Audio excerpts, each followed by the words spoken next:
Welcome back to Celebrity Radio. It's Alex Belfield live in the Everglades. Just been on a wonderful boat trip with Captain Jax, and joining me is Glenn. How are you? Oh, just great.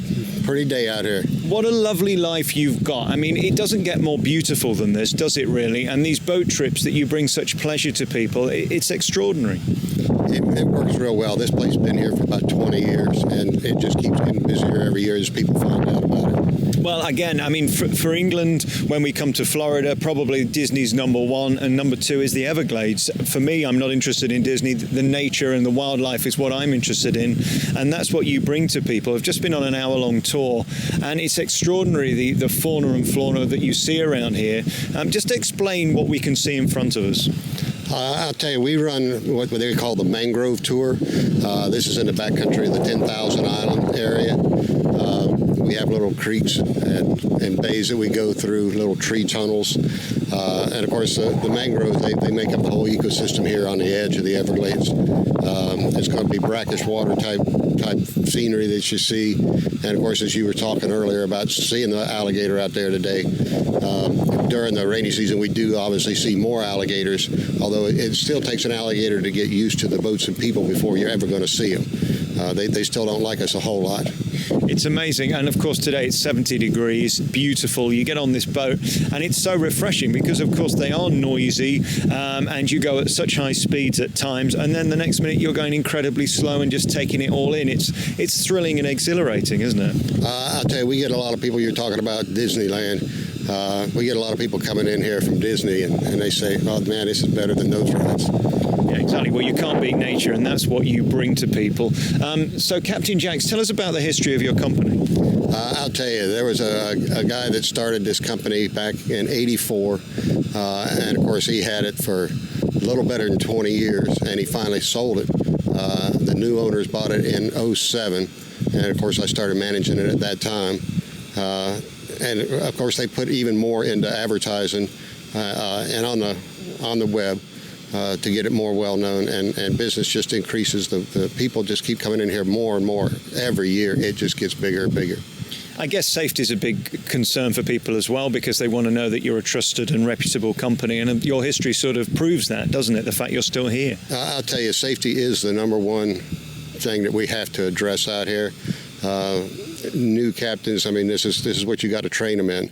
And of course, you know, it's like driving a car down the highway. Things do happen at times, but you really have to minimize that. You really do. I mean, you couldn't stay in business if you had too many accidents out here. Absolutely not.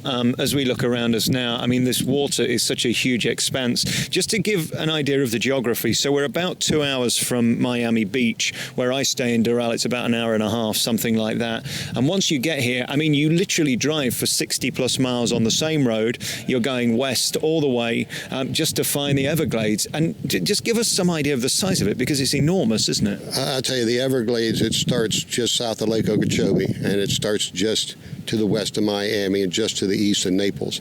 It goes almost down to Key Largo, and they estimate we have about 1,100 square miles. This comprises the Everglades. It's extraordinary. I mean, and there are these boat trips all over. Why is this particularly a place where you wanted to be located and great for people to see? Why is this a good area? I'll tell you, there's something about the Everglades that people actually have to go to Everglades City to see the Everglades. That's just a phenomenon. That's the way it is. Yeah. And as we stand here now, I mean, I've seen tourists from all around the world. On my boat was a German family. There were Russian people just next to me. And of course, people from America want to see it. Is it great to be part of something that is so legendary around the world? Everybody's heard of the Everglades. I'll tell you, it's very interesting. You meet people from absolutely every country in the world. You really do. Is it fun being you? I mean, you're here, Glenn, today talking to me, and then tomorrow you'll be talking to other people, and this is a tremendous life, isn't it? The weather couldn't be better. You're in one of the most beautiful parts of the world. The nature's extraordinary. I think you said it all.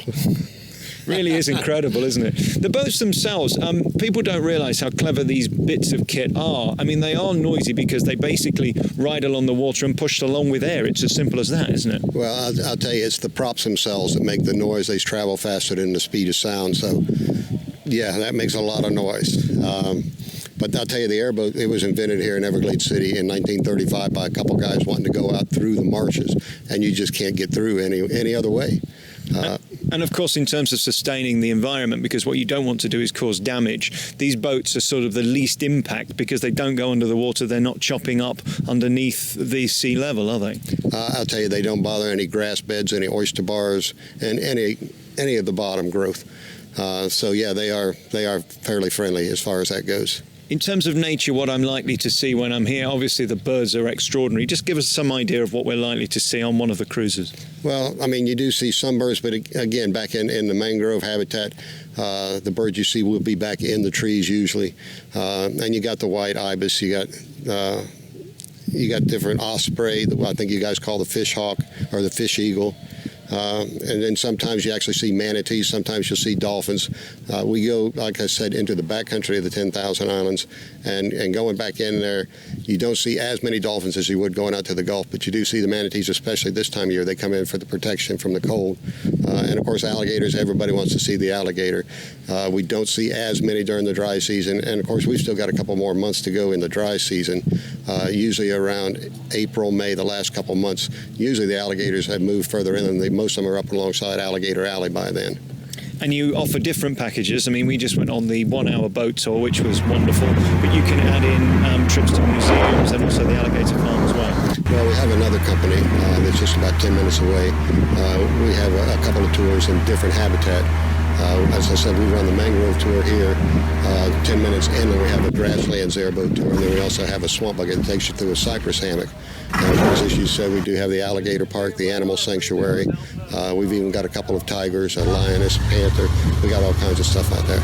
Incredible. Thank you for this thrill to come here today to the Everglades to meet you and take part in one of these wonderful airboat tours. Captain Jack's is available. You can book them online or come down here. Just give your website for people. Okay, it's going to be the www.captainjacksairboattours.com. Great, easy to remember. Thank you for talking to me, Glenn. Okay, thank you very much.